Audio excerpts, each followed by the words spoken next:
Sir Handel is very proud of his big sturdy wheels. They have broad tires and hold well to the rail, but they are unusual.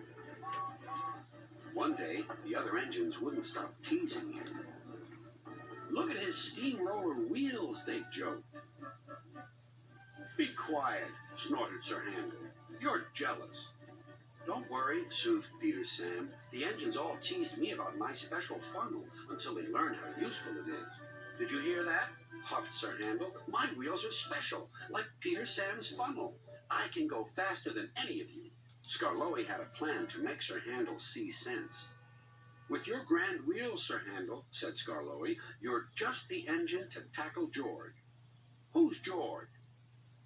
"That steamroller over there," replied Skarloey. "Listen." The steamroller was making rude remarks about the engines. "Railways are no good. Turn them into roads. Pull them up. Turn them into roads. Railways are no good. Turn them into roads. Pull them up. Turn them into roads." "Don't worry," said Sir Handel. "Leave him to me. I'll send him packing. George will soon get a run for his money." Later that morning, George was at the level crossing. "You're Sir Handel, I suppose."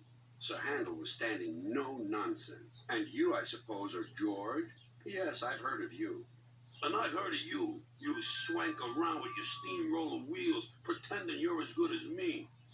"Actually, I'm better. Goodbye."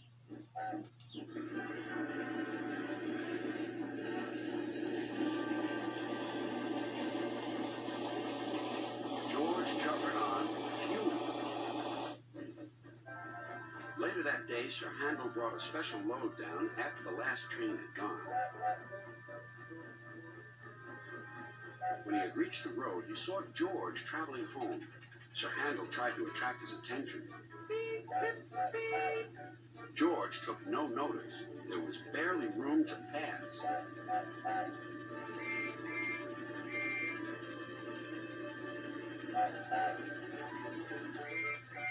Sir Handel was cross. "Get out of my way, you great clumsy road hog."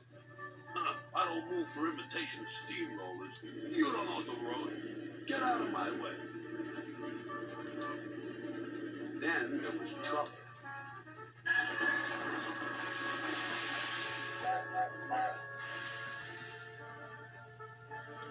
"Ah!" cried Sir Handel. "That was your fault." "No, it wasn't. It was yours."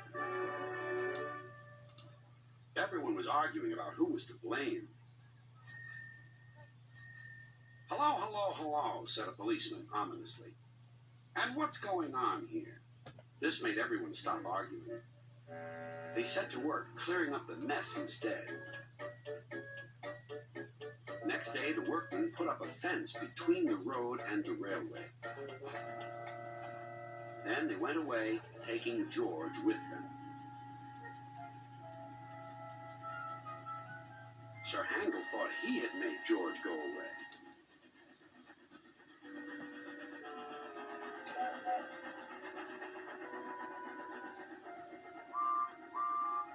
He talked of nothing but steamrollers. "Oh dear," whispered Skarloey. "He's worse than ever. I'm sorry my plan was no good." "Never mind," said Rusty. "We'll think of something else." But they had no need to do that. Some boys arrived instead. They pointed to the engine and cried, "Look, here's Sir Handel. He tried to race a steamroller, but the steamroller nearly beat him." Sir Handel never mentioned steamrollers now.